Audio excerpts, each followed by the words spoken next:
All right, welcome to today's webinar on Google Ads. How to start a Google Ads campaign for your church. So I'll just go over the goals of the webinar series very briefly, and then we will have a little bit of time on why a church might want to run Google Ads, have some nuts and bolts of how to create your first Google Ads campaign, and then some of the common problems that people run into pretty quickly and how to deal with those. And then we'll deal with the question of Google Ad Grants as well. And we'll probably have some time for Q&A as well. So glad you could be with us today. So the goals of these seminars is related to SHAN, our Scottish rooster. And unfortunately, SHAN is not actually a Scottish name. It's actually Irish, but it relates to the four components that we focus on in these webinars.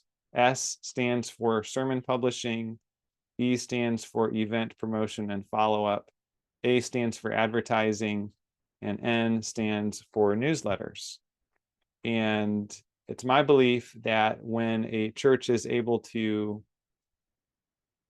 develop an outreach ministry that incorporates all four of these elements, there is a multiplying effect, which is why I have the multiplication symbols in there. So that's what we're trying to do. Is in these webinars, we look at different components of proven methods of outreach: sermon publishing, event promotion and follow-up, advertising, and newsletters. So even if today your equivalent of SHAN at your church looks like this little baby chick, that's okay. You're in the right place. We're here to help you and do what we can to equip you in your outreach ministry. So let's get into today's topic. Why run Google Ads for your church? So this graph shows why a church might want to take this very seriously. So this is from Google Ads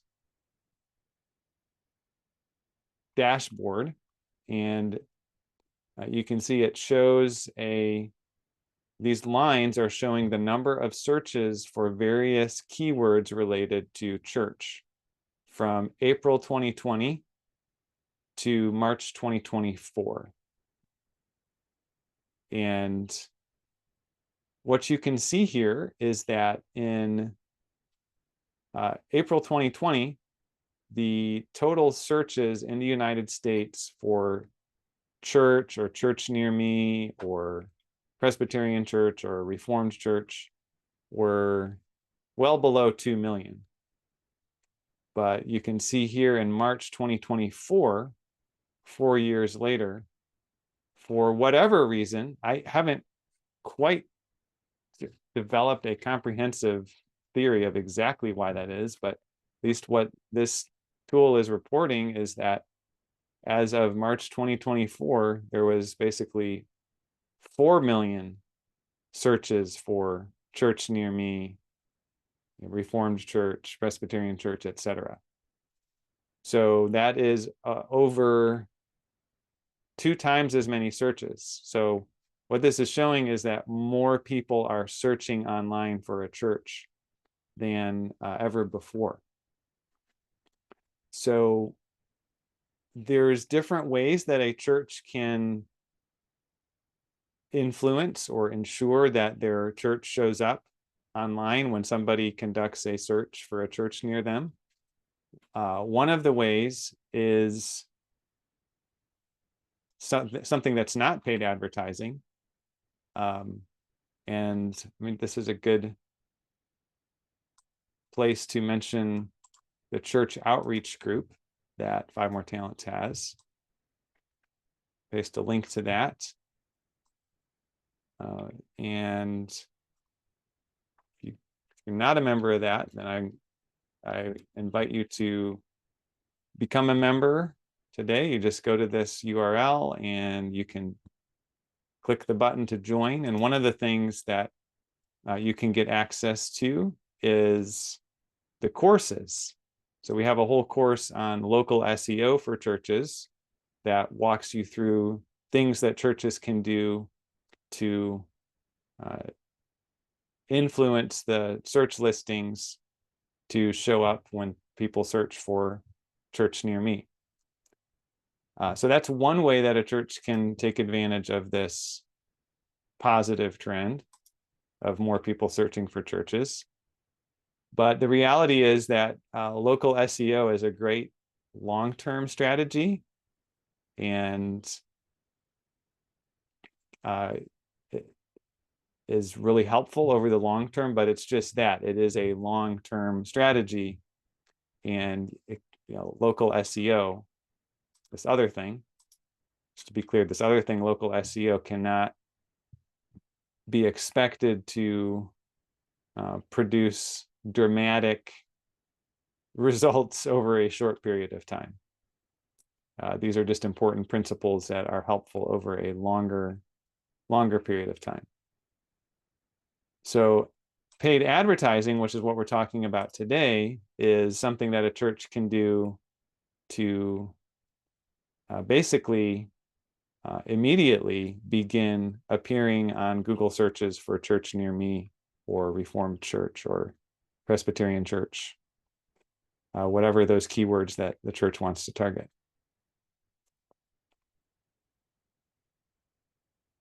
All right, so that's why. And feel free to, if you have questions, feel free to post them in the chat, or since we're a bit of a smaller group today, just feel free to unmute yourself and jump in. What we're going to do now is I'm going to give you a guided tour of a Google Ads account, and then we'll get into how do you set this up for yourself. So once you have Google Ads set up, this is the dashboard that you get access to.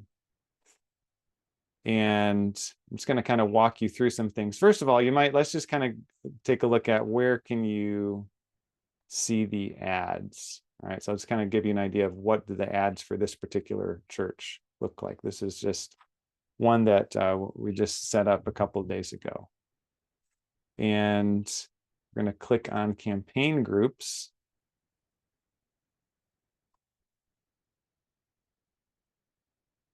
Let's see. It was the wrong thing to click on. We're going to click on campaigns. There we go.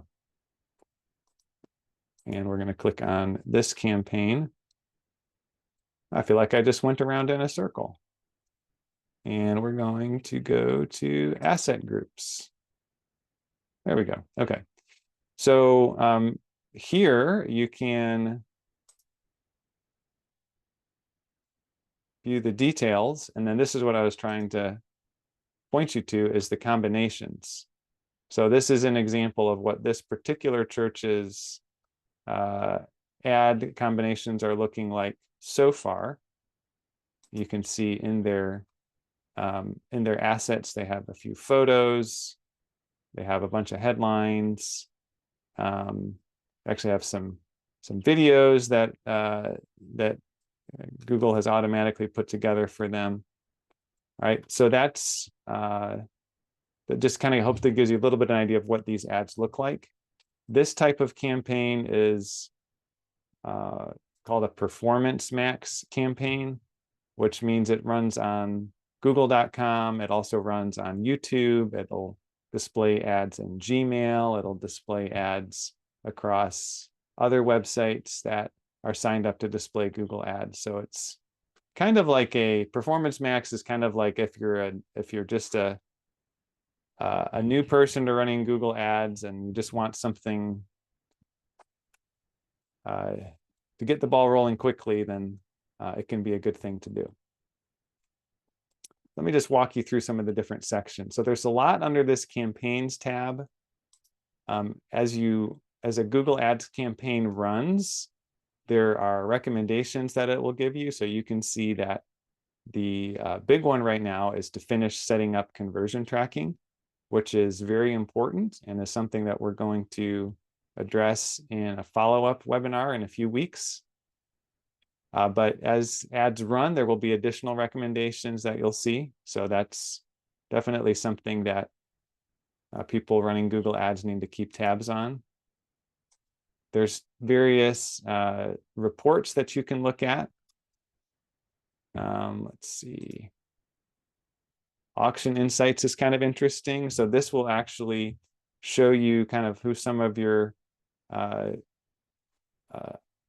the other advertisers that you're competing with. So you can see in this case, the church is competing against life.church, churchofjesuschrist.org, brave.org, and denvercalvary.org. All right, so it gives you some idea of that. You can see where, when the ads showed, you can see where the ads showed if you have that data. Let's see. This is something that is really interesting to a lot of people. You can see exactly where the ads are being displayed. So you can see in this case, Denver, Arvada, Parker, Westminster, they're being displayed. So you can get all that information here under the Campaigns tab. It's possible to run more than one campaign. So here you can add additional campaigns, and there's different campaign types in addition to this Performance Max. Like you can create a campaign that just runs on google.com. Just kind of shows the traditional type of Google Ads, for example. You can also create YouTube campaigns within here. So if you ever have a video that you want to show on YouTube, then this is the place where you add that as well. Asset groups, we already looked at that. This is where, at least for this type of ad, which has become probably one of the most common types of Google Ads, it's where you can manage the different assets. And so what Google does with these is they just kind of mix and match, and they try out all different kinds of combinations, and you sort of get an idea of which ones are the ones that are getting the most people to click on them, and you can sort of change them over time that way. Here you can control where you want the ads to show, the locations. You can control the scheduling. So there's the Campaigns tab is just basically all the different things that relate to what the ads look like and who you're showing them to are under Campaigns. Goals is something that we'll just talk about in the follow-up webinar, but this is where you define the campaign objective. And I do recommend that anytime you're running any kind of online ads, you always have some kind of action that people can take on the website beyond simply visiting the website, such as filling out a form, for example. Right, tools. You can see a lot of the tools here are just related to getting an idea of what type of things people are searching for. You can compare different keywords and see like how many people are searching for things like Presbyterian versus Reformed or whatever it is you want to compare. Let's see, billing, that's pretty self-explanatory. And then admin, I think something that's important here is the access and security. So a lot of times when you're working on Google Ads, you want to have multiple people involved for one reason or another. So that's access and security is where you can control that access. So that's a quick tour of the Google Ads dashboard. Any questions on that so far?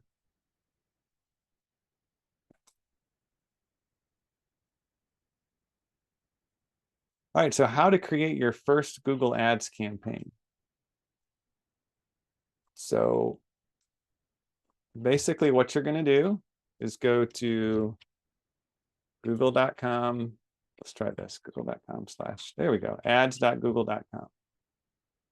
And one of the cool things is that if you have never run Google Ads before, at least at present, Google Ads is offering some ads credit. Right, so here for example, if you spend 500 on Google Ads in the first 60 days, then you will get a $500 credit. So you can basically have $1,000 of worth of ads. But once, so definitely would encourage you to consider that if you've never done the ads before. So you could click on that, and then you could click Claim Now and click Start Now. So let me show you kind of an idea of what that's going to look like. I'm going to put the link to these how-to guides in the chat, because for this part, just rather than create an entirely new campaign from scratch, I'm going to show you how I created this campaign. So once you're on ads.google.com, you click the Start Now button, and then you click New Google Ads Account, or it might just take you straight into this screen. It's going to depend on whether you've created an ads account before. But it's going to start asking you some information, and you fill in the main thing that people should do after clicking the ad. So I think for a church, you'd either want them to go to your website or perhaps call the phone number. So you select which one of those you want people to do and click Next. And this step, it's kind of hard to see what's going on in this image, but they are going to try to connect any other Google accounts that you have. So for example, if you have a Google Maps profile, then you can connect that. If you have a YouTube channel, you can connect that as well. I definitely recommend doing so, because there's some additional features you can unlock from the ads if you connect those to your ads campaign. All right, then this workflow asks you to select your primary campaign goal. And of course, you can, get more calls, get more website sales or leads. So this second one, we've worked with churches in the past to, we're working with one right now to do a free book giveaway. So the second one would be relevant to that goal for having like a page on the website where people can request a free book. Or you might want to select get more visits to your physical location. That's going to work best if you have a really solid Google Maps profile established. And then if you have a really good YouTube channel going on, then this one would make sense to get more views and engagement on YouTube. All right, then this is basically like a wizard, right? It's just kind of a simplified workflow that helps you start your first ad. It's going to ask you to fill in some descriptions. It'll give you character limits. So in this case, I don't know if you can see that, but you have a limit of 60 or 90 characters for descriptions. You'll need to put in at least one image. You'll need to put in a logo. It will walk you through cropping those. So definitely, if you're thinking about doing this for your church, make sure you have some images available. All right, so you add your logo, click the blue buttons, and then you'll select your keywords. So this is kind of a simplified view of some of the keywords. It'll try to guess, here are some keywords that might be relevant. And then usually you have to remove some and then add some from the list. This is not a comprehensive list, but it does help you get started. Right, and then one of the last steps is to choose where to display the ads. So there's two options.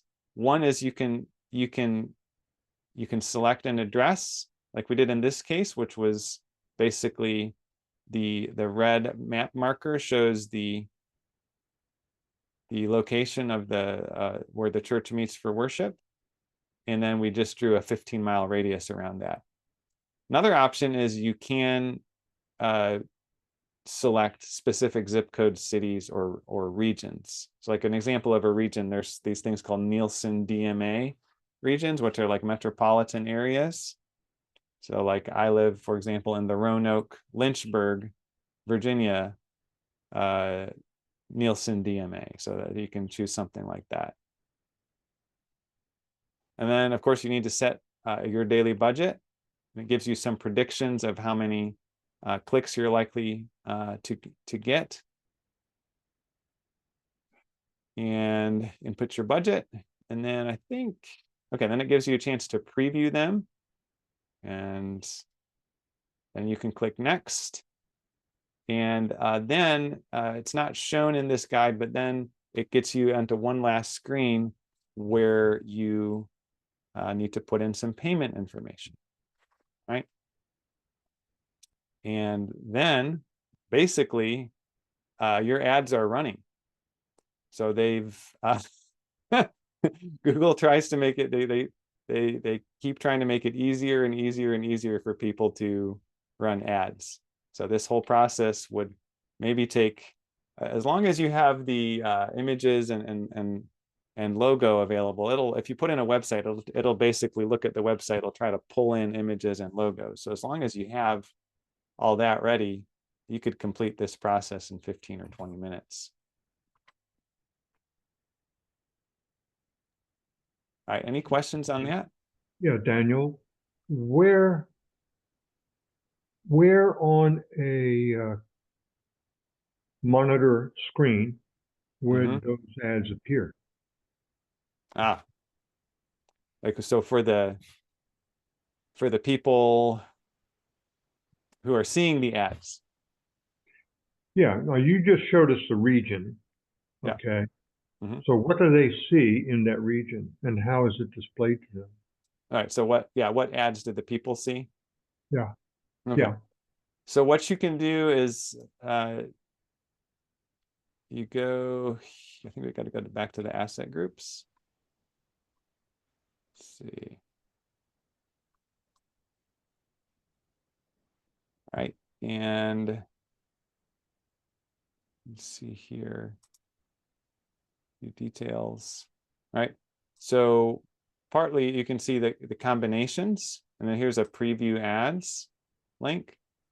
So this gives you an idea of what people are seeing. But where do they see it? Well, they see it, one of the places they see it is on google.com. Okay. Yeah. And there is, I think, is the display of any ad dependent on them doing a search for church, or is it just an ad that pops up randomly, or what? Okay, so you get to define that. And so in this case, what we've done is, let's see, this performance max campaign type is something I'm not as familiar with. Let's see here. Placement keyword.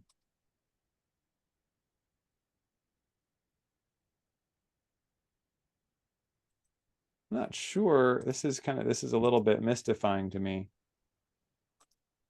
where the keywords are.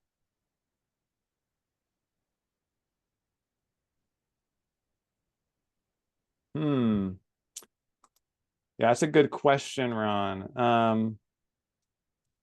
This is where everybody gets to laugh at the presenter has limits of the presenter's knowledge are being exposed. So this performance max campaign type I'm less familiar with than the traditional type, but there is a place where you can define the keywords. Let's see if we can do this. I guess it's content. It's really weird that it's not. Huh. It's a good question. I'm gonna have to get back with you on this one.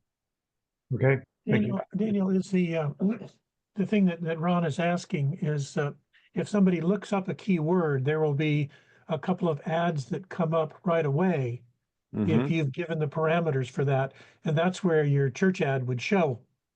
Yes. So if they're looking up church near me and you've paid for an advertisement using that keyword, then that would show up at that search level under Google, if you're using Yeah. Google for your search engine. Same Yep. thing with YouTube. If you're at YouTube, you're looking for, say, an Orthodox Presbyterian church in my area.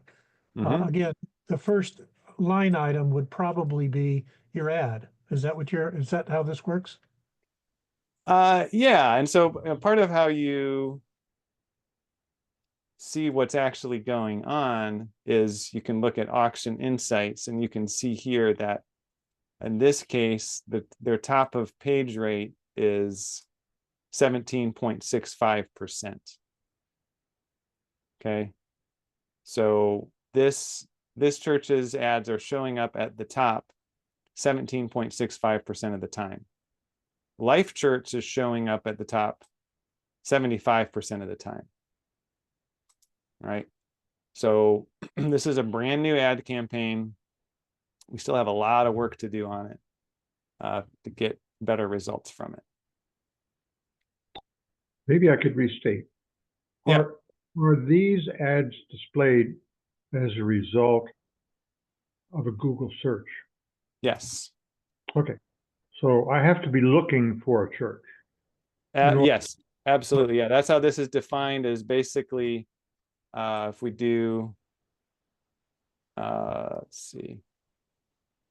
Okay, if somebody is in, Denver, Colorado, or Roanoke, Virginia, or wherever they are, they search for church near me, then this particular ad campaign is set up to display here.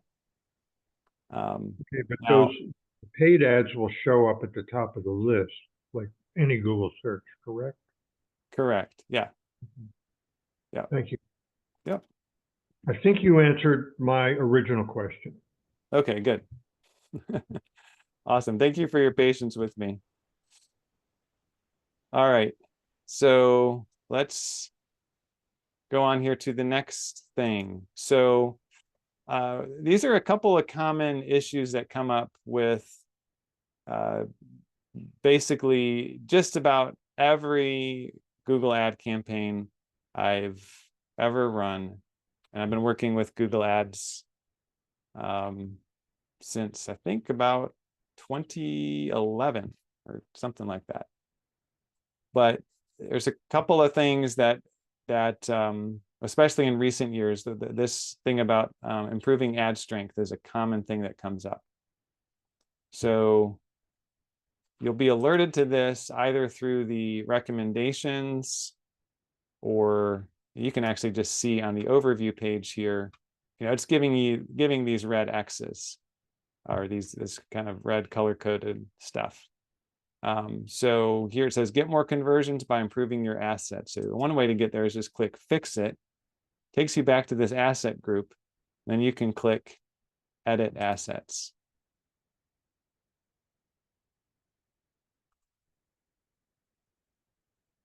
All right. So now what you can see here is that for this type of ad campaign, which is a Performance Max ad campaign, you have your final URL, you have a phone number people can call,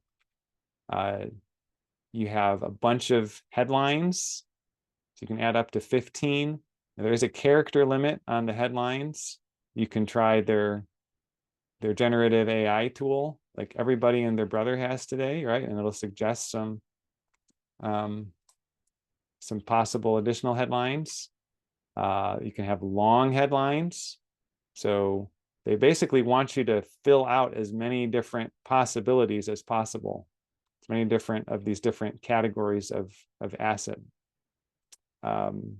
There's descriptions. They can be up to 90 characters long. You can have up to 20 images, up to 5 logos, a business name.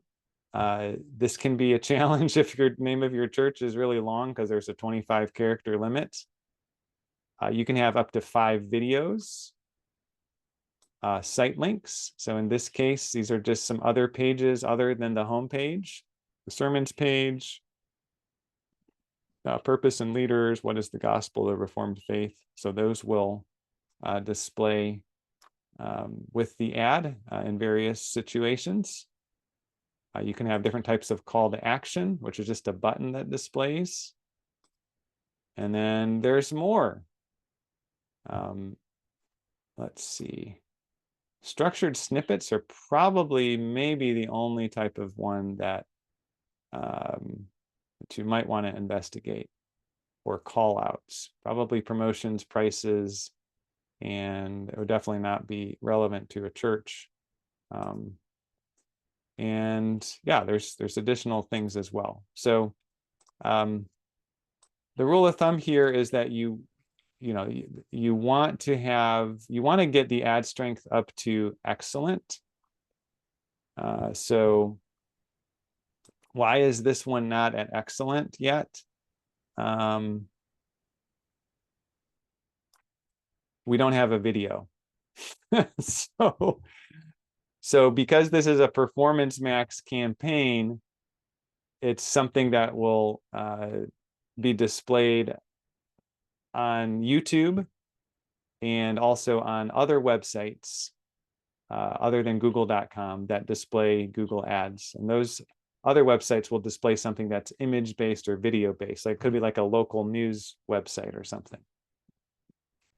So until we get a video for this particular ad, then I think it's going to be hard to get it. It might be impossible to get it to reach excellent. All right, but Could you scroll back up there, Daniel? Absolutely. I have a question. Right there. Little warning. A policy violation. Yes. Oh, a perfect segue into what I was going to talk about next. Is this some kind of a First Amendment thing? That's yeah, it's really interesting, isn't it? So all right, so basically Google's list of policies continues to grow. I mean, it's almost worse than the IRS.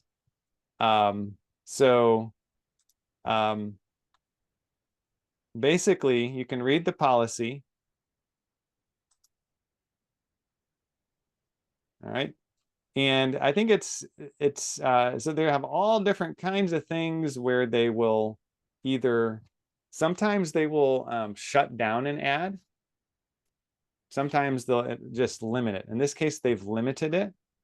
And you can list all their policies. They have all different kinds of different policies that you can review. So in this case, they do have policies related to religious belief and personalized advertising. Now, one of the keywords here is personalized advertising. So there are different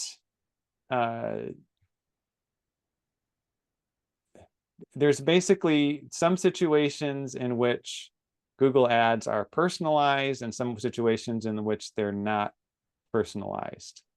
It's a little bit hard. I haven't been able to track down like all of the kind of ins and outs of like, this is personalized, this is not personalized, but that is a key word. It's personalized advertising. So when you're running an ad in a situation where they're trying to personalize it, then all these different categories and situations, the ad is not going to be showed.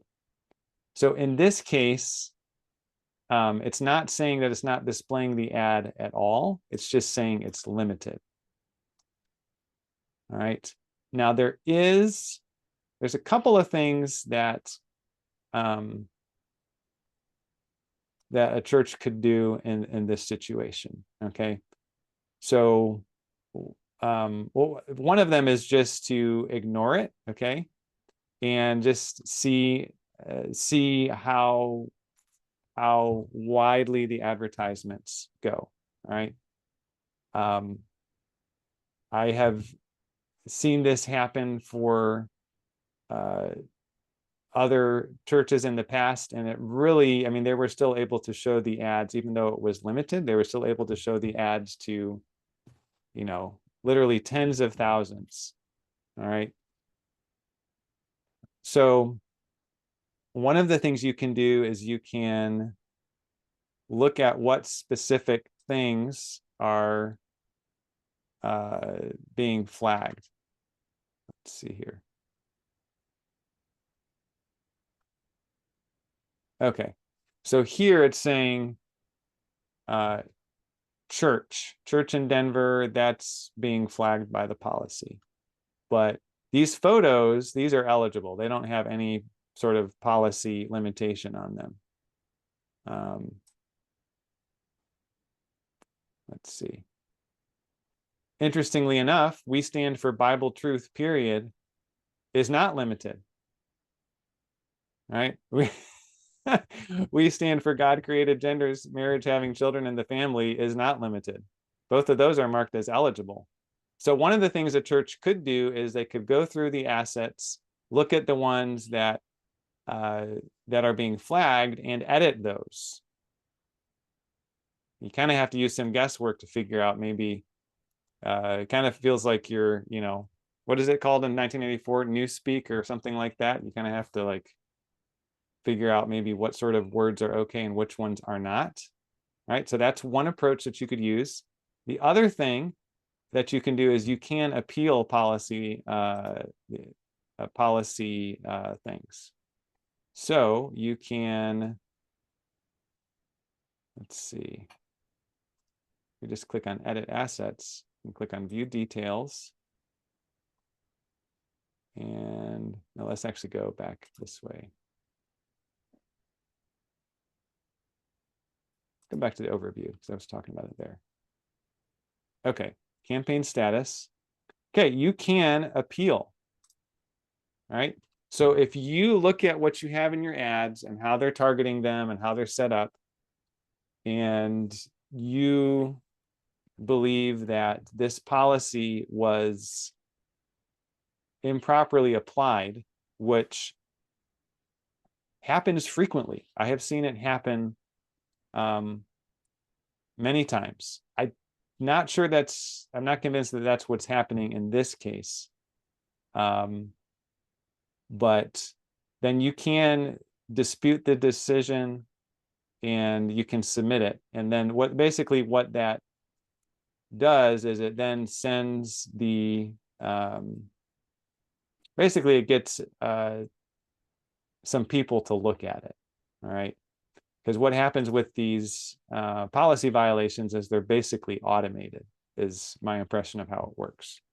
So there's typically there's some sort of automation that says that, oh, like, you know, this is against a policy, but sometimes the automation gets it wrong.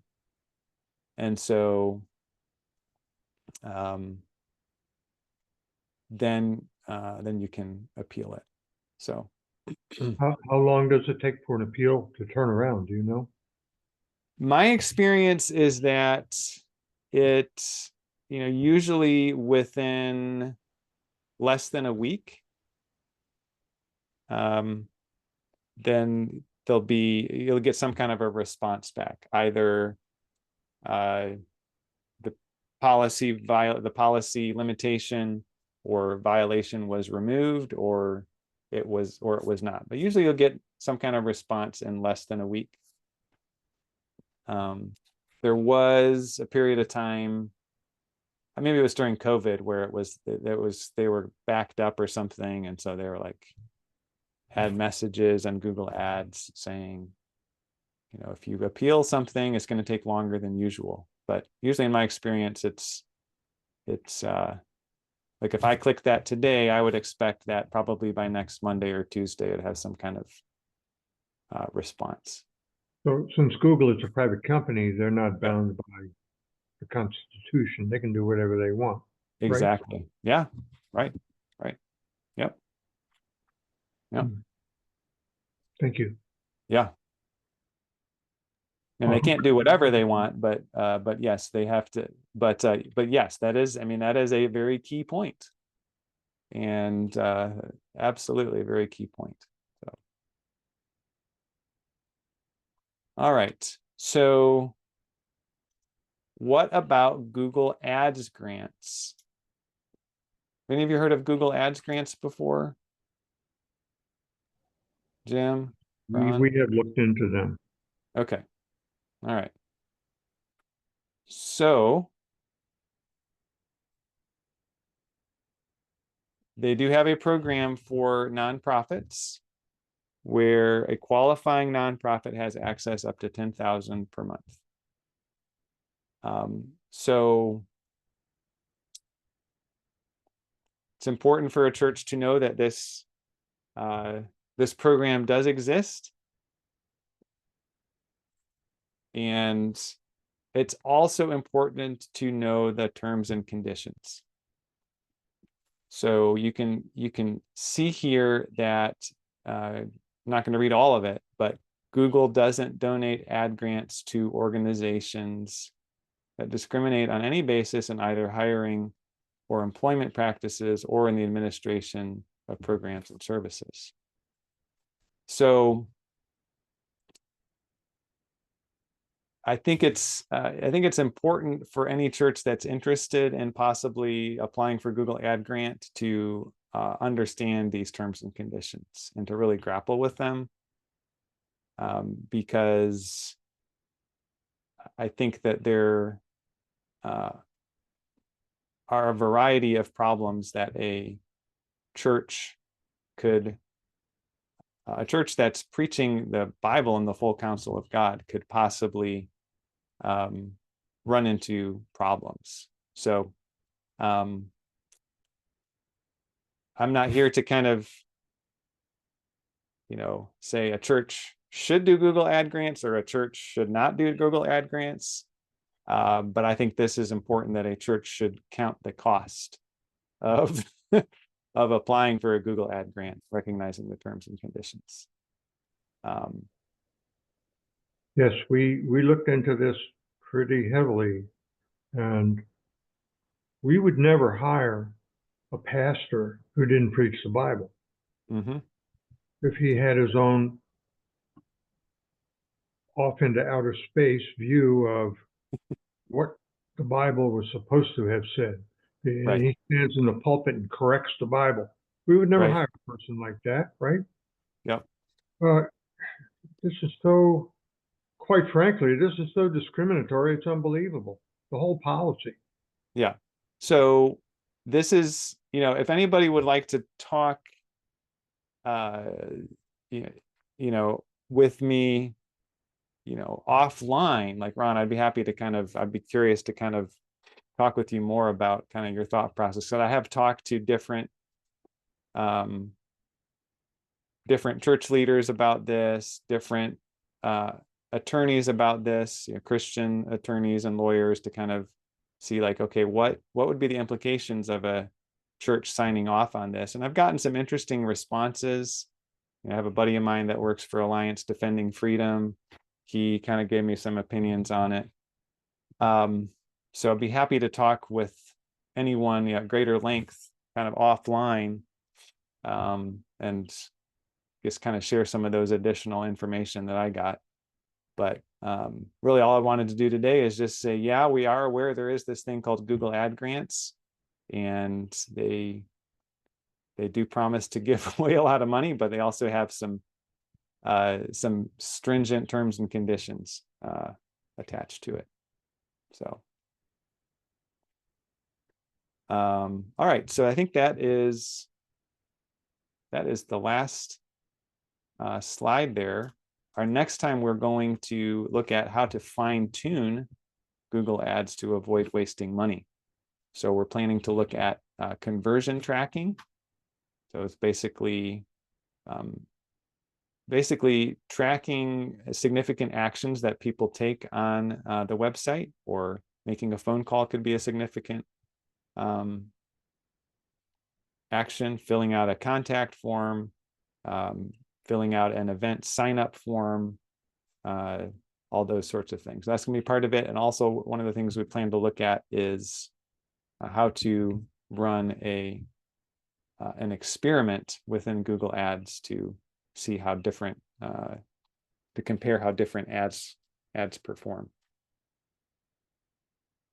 But any questions? I cannot promise I'll be able to give good answers, but Daniel, yes. is the use of Google ads, paid ads, stringently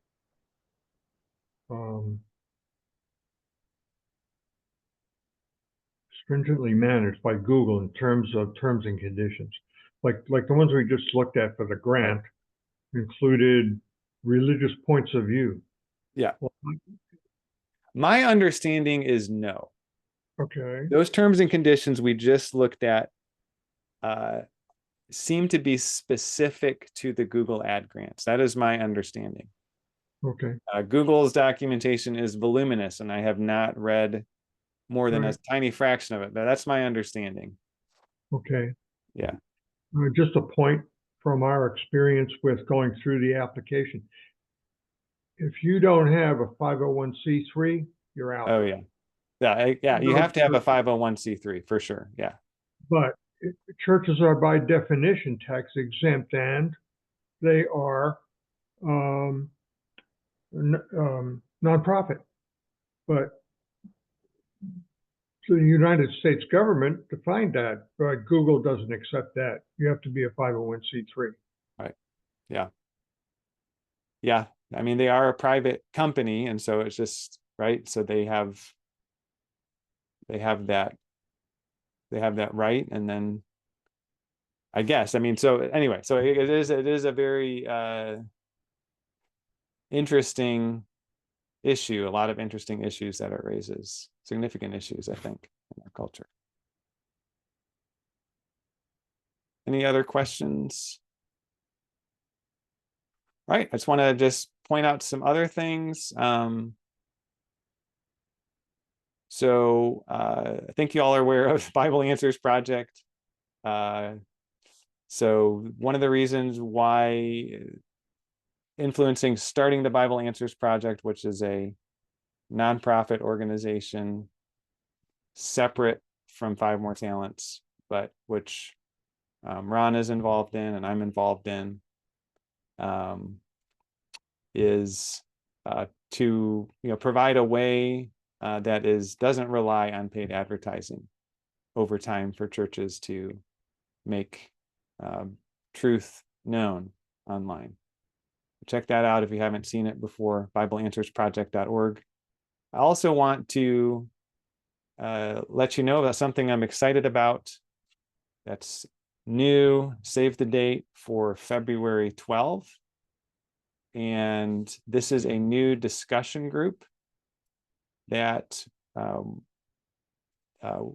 we're going to be hosting and helping to promote and helping to organize and administer behind the scenes. And it's going to be led by Reverend Chris Bird, who is a regional home evangelist in the OPC in New Jersey. And so biblical evangelism today is something that the OPC put together in the 40s and 50s. And obviously, a lot of the material is dated. For example, it talks about radio evangelism.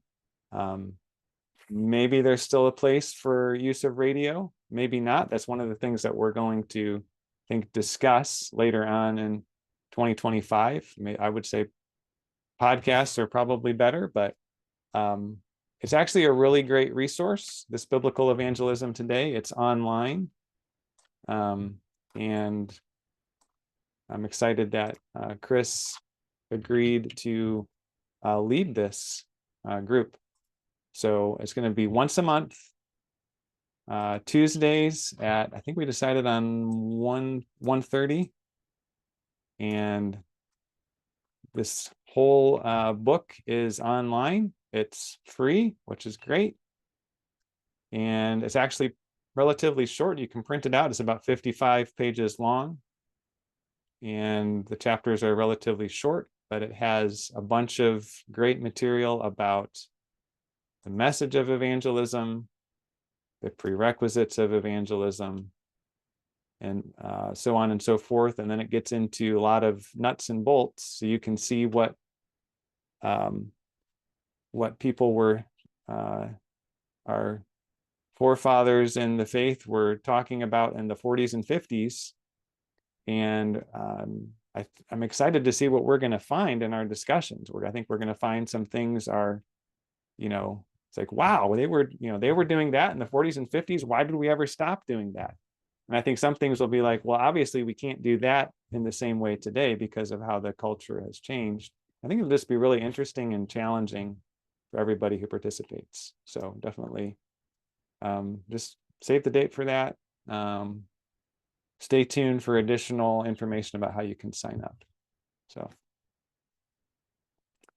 and our next webinar is going to be not next week. It's actually going to be in 2 weeks, or sorry, 3 weeks, on February 6th. So we'll check in on our Google Ads and look at ways that things that you need to do to avoid wasting money on the ads. So, anything else? Thank you so much for coming today, and we will see you around. Have a good one. Bye.